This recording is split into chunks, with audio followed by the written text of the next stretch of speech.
Hello student, once again. Last वाली bite में हम लोगों ने मेटामेरिज्म वाइंड अप करा था। ठीक है, लास्ट वाली बाइट में हम लोगों ने मेटामेरिज्म कंप्लीट करा था and we will be starting with stereo isomerism today. Stereo isomerism का एक बहुत बड़ा पार्ट तुम्हारा 12th क्लास के सिलेबस में भी है।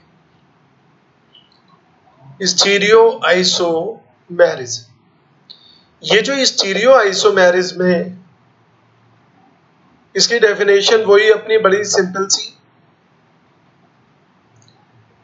compounds having same molecular formula but different spatial arrangement of atoms or molecules।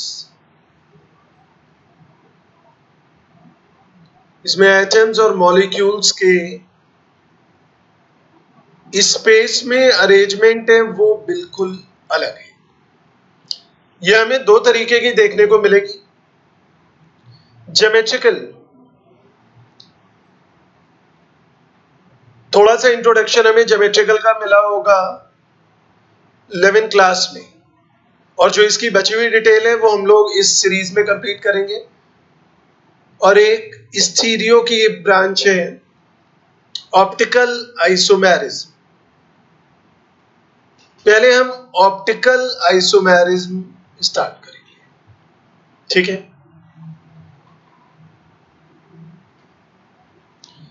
जो ऑर्डिनरी लाइट होती है, it consist of oscillation in all the direction. इसमें हर डायरेक्शन में ऑसिलेशंस होती है।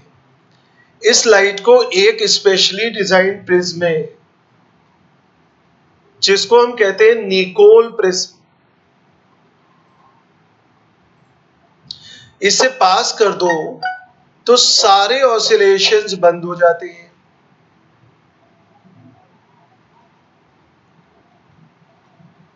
केवल एक डायरेक्शन के ऑसिलेशन बचते हैं। इस तरीके की लाइट को हम कहते हैं प्लेन पोलराइज्ड लाइट। तो light consisting of oscillation only in one direction is known as plane polarised light. कुछ ऑप्टिकल सब्सटेंस में ये प्रॉपर्टी होती है कि ये प्लेन और पोलराइज्ड लाइट को रोटेट कर देते हैं। जो क्लॉकवाइज डायरेक्शन में रोटेट करते हैं they are known as dextrorotatory. Dextro को डी या पॉजिटिव से दिखाते हैं, छोटे डी से। जो एंटी क्लॉकवाइज डायरेक्शन में करते हैं दे आर नोन एज लीवोरोटेटरी। इनको छोटा वाला एल या नेगेटिव साइन से दिखाते हैं। और जो सब्सटेंसेस रोटेट कर दिया करते हैं they are known as optically active. इन वाले सब्सटेंसेस को हम नाम देते हैं ऑप्टिकली एक्टिव सब्सटेंसेस। मतलब optically active substances are those substances जो प्लेन और पोलराइज्ड लाइट को रोटेट करते हैं। ये जो ऑप्टिकल रोटेशन है,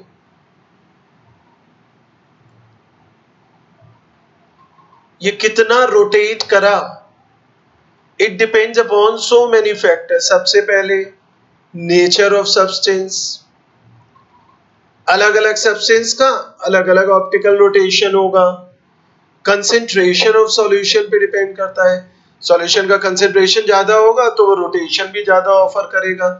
नेचर ऑफ सॉल्वेंट, जो पोलर सॉल्वेंट्स है उनके अपने इफेक्ट हुआ करते हैं। लेंथ ऑफ ट्यूब,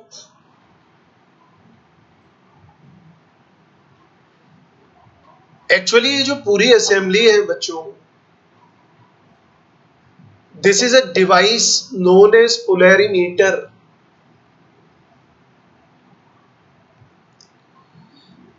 इसमें एक निकोल प्रिज्म लगा होता है जिसे हम कहते हैं पोलराइजर, और रोटेशन चेक करने के लिए एक और निकोल प्रिज्म लगाते हैं जिसे कहते हैं एनालाइजर।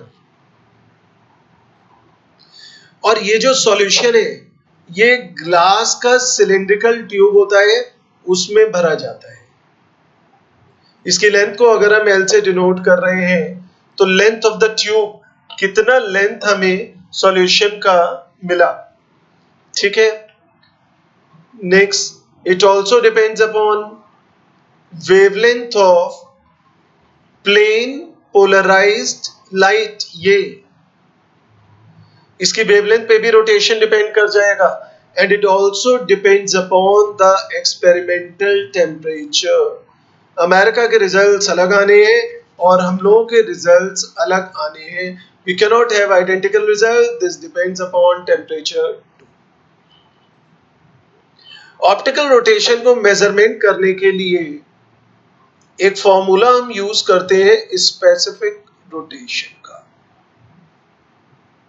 स्पेसिफिक रोटेशन को अगर अल्फा से डिनोट करें तो it is equal to theta upon L into C. Theta तो आप जानते हो ऑप्टिकल रोटेशन है, और एल हम जानते हैं लेंथ ऑफ ट्यूब है, और सी कंसेंट्रेशन ऑफ सॉल्यूशन, किस कंसेंट्रेशन का हमने सॉल्यूशन लिया है, ठीक है। चलो स्पीकर गड़बड़ा रहा है। नेक्स्ट, एक क्वेश्चन अराइज होता है, व्हाट मेक्स अ सॉल्यूशन या सब्सटेंस ऑप्टिकली एक्टिव। ऐसी कौन सी प्रॉपर्टी होती है जो किसी भी सब्सटेंस को ऑप्टिकली एक्टिव बना देती है। अगर कोई सब्सटेंस ऑप्टिकली एक्टिव हो तो वो non super imposable mirror image बनाता है। If a substance is optically active, it may be forming a non-superimposable mirror image.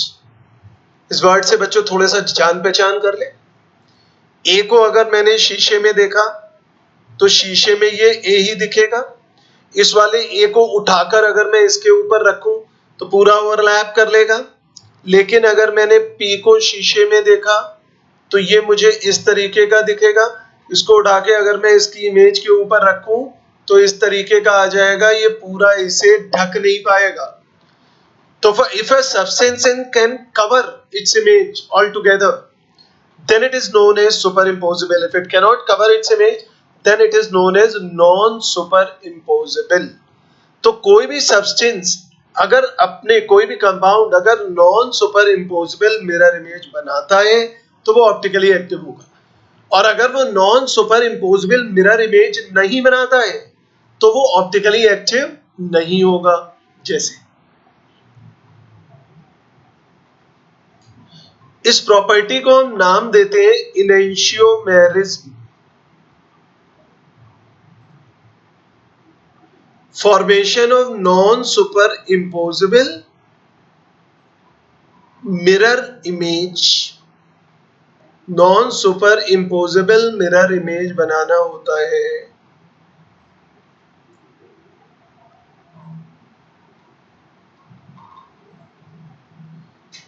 इनेंशियोमेरिज्म।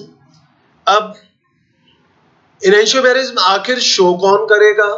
If a molecule is chiral. इसके बच्चों प्रोनाउंसिएशन को लेकर बड़ा बवाल है कि किरैल है चिरैल है, हमें लड़ाई झगड़ा नहीं करना है, हमें केवल नंबर लेने हैं। इफ अ मॉलिक्यूल इज किरैल और असिमेट्रिक,